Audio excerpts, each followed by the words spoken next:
Question में कह रहा है दो संपूरक कोणों में से बड़ा कोण छोटे कोण से 18 अधिक है तो संपूरक कोण ज्ञात कीजिए। क्या करेंगे, मान लिया दो संपूरक कोण x तथा y हैं। अब हमें पता होना चाहिए संपूरक कोणों का योगफल कितना होता है, 180 होता है। तो पहला संपूरक कोण और दूसरा संपूरक कोण कितना कर दिया, 180 जोड़ के, तो समीकरण 1 बन गया। अब क्वेश्चन में कह रहा है कि बड़ा कोण छोटे कोण से 18 से अधिक है, तो बड़ा कोण माइनस छोटा कोण बराबर 18, ये समीकरण 2 बन गया। अब हमने क्या किया, विलोपन विधि लगाएंगे, समीकरण 1 प्लस समीकरण 2 कर देंगे। समीकरण 1 में समीकरण 2 को जोड़ने पर जोड़ दिया, तो यहाँ पर लिख लिया जोड़ने के लिए, x और x 2x हो जाएगा, y से y कट गया और 180 और 18 जोड़े तो 198 मिल गया। ठीक है, इसके बाद x और x 2x 2 का भाग लगाएंगे, 2 से 198 काटेंगे, 99 बार कटेगा। ठीक है, अब समीकरण 1 से समीकरण 1 में 99 रख दिया x की जगह, तो ये था समीकरण 1, x की जगह 99 प्लस y बराबर 180, 99 उधर जाएंगे माइनस का हो जाएगा, तो y बराबर 180 माइनस 99, तो y का मान कितना आ गया, 81। तो पहला कोण निकला हमारा 99 और दूसरा कोण कितना निकला, 81। तो हमारे संपूरक कोण हो गए 99 और 81। कि मीना को 2000 रुपए निकालने थे, मीना बैंक में गई, उसने बैंक वाले से कहा, खजांची से, कि हमें 100 के और 50 के नोट चाहिए और 2000 रुपए से निकालने थे। टोटल नोट खजांची ने उसको 25 दिए। तो आपको ये बताना है कि कितने 100 के नोट दिए और कितने 50 के दिए। क्वेश्चन समझ में आ गया है, तो चलिए इसको सॉल्व करते हैं। हम लोग मान ले रहे हैं, माना हमने 100 के नोट x दिए और 50-50 के नोट z दिए, तो हमें x और z का मान निकालना, यही हमारा आंसर होगा।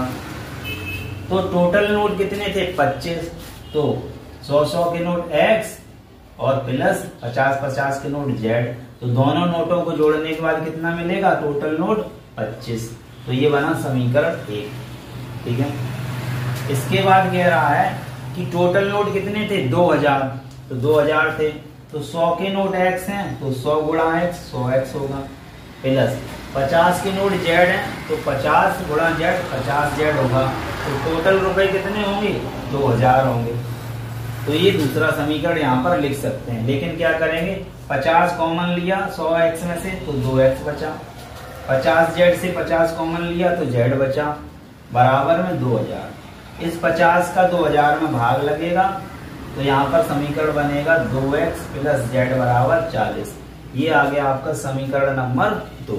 ठीक है, अब समीकरण 2 को 1 से घटाने पर, यहाँ भाषा देखिए क्या लिखी है, समीकरण 2 को 1 से घटाएंगे तो 1 ऊपर रहेगा, एक वाली ये लाइन लिख ली, x प्लस z बराबर 25, और दूसरा कौन है, 2x प्लस z बराबर 40।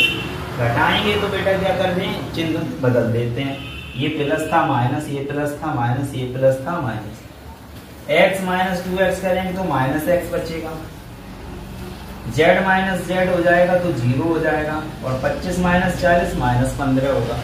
दोनों तरफ से माइनस माइनस हटा देंगे तो x बराबर 15 बचेगा, x बराबर 15 बचेगा। x का मान समीकरण 1 में लिख देंगे, 1 कहाँ है ये, तो यहाँ पर लिखेंगे x का मान 15 प्लस z, 15 प्लस z बराबर 25, 15 का पक्षांतर करेंगे माइनस हो जाएगा, तो z की हमें जो वैल्यू मिलेगी, मिलेगी 10। तो z की वैल्यू 10, यानी z क्या था, 50-50 के नोट, तो 50 के नोट कितने हो गए, 10 हो गए। x का मान कितना है, 15 है, तो 100-100 के नोट x थे, यानी कि 100 के नोट कितने हो गए, 15। अब हम अगर चेक करना चाहें तो चेक कैसे कर सकते हैं, देखो आप चेक भी कर सकते हैं। 100 के नोट 15 तो 1500 रुपए हो गए, 50 के नोट 10 तो 500 हो गए, टोटल कितना आना चाहिए था, 2000। तो ये टोटल 2000 संख्याएं हैं जिनका अनुपात 5:6 में है, और प्रत्येक संख्या से अगर 8 घटा दिया जाए तो जो अनुपात है वो हो जाता है 4:5। तो कैसे इसको हल करेंगे, उन संख्याओं को बताना है। तो मान लिया दो संख्याएं a तथा b, प्रश्नानुसार जिनका जो अनुपात है ए अनुपात बी हो गया 5:6। अनुपात को हम बटे में लिख सकते हैं, तो ए बटे बी बराबर 5/6। इनका गुणा करेंगे क्रॉस तो 6a बराबर 5b हो जाएगा। 5b इधर लाए तो माइनस का 6a बराबर 5b था, तो 6a माइनस 5b बराबर 0। यहाँ पर फिर से प्रश्नानुसार क्या हो जाएगा, 8 घटा दिया तो a में से 8 घटा दिया, b में से 8 घटा दिया, कितना बचा, जो अनुपात हो गया 4:5। अब इनका गुणा करेंगे 5a 8×5 = 40, तो 5a माइनस 40, b का इधर करेंगे 4b और 8 का इधर करेंगे तो माइनस का 32। अब देखिए इन सबको इधर लाएंगे और 40 इधर लाएंगे, तो 5a ये इधर आया तो माइनस का 4b बराबर 32 माइनस का पहले ही से था, माइनस के 40 इधर आए तो प्लस के हो जाएंगे। अब बनेगा 5a ऐसे ही, माइनस के 4b ऐसे ही बराबर -32 और प्लस 40 करेंगे तो यहाँ पर 8 बचेगा। ये बना समीकरण 2। अब क्या करेंगे, समीकरण 1 में से 4 का गुणा करेंगे और समीकरण 2 में 5 का गुणा करेंगे। तो समीकरण 1 कहाँ है, ये है, इधर करेंगे 4 का गुणा, 4 × 24, 24 से 4×5 = 20 माइनस के 20 भी बराबर 0। और समीकरण 2 में कितने का गुणा कर रहे हैं, 5 का गुणा, तो 25 से माइनस 5 को 20 भी बराबर 5×8 = 40। तो अब क्या कर दिया, घटा दिया, घटाने पे ये चिन्ह बदल जाएंगे, ये माइनस हो जाएगा, ये प्लस हो जाएगा और ये माइनस हो जाएगा। अब देखिएगा 24 से -25 से क्या बचेगा, माइनस का a बचेगा। 0 - 40 से -40 बचेगा, दोनों साइड माइनस है तो माइनस को खत्म कर देंगे, क्या बचेगा, a बराबर 40।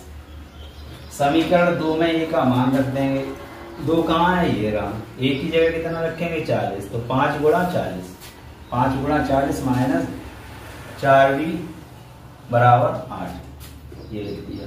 40 × 5 करेंगे 200, 200 माइनस 4b बराबर 8, 200 उधर चले गए माइनस के हो जाएंगे, तो माइनस के 4b बराबर 8 - 200, 8 - 200 करेंगे तो माइनस का 192 बचेगा, दोनों साइड माइनस है तो माइनस कैंसिल हो जाएगा, 4b बराबर 192 बचेगा, 4 का भाग लगेगा और 192 में तो 48 आ जाएगा।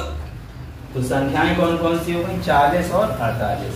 तो अगर हम लोग इनका अनुपात चेक करें तो चेक करने के लिए क्या कर सकते हैं, देखिए कैसे करेंगे चेक।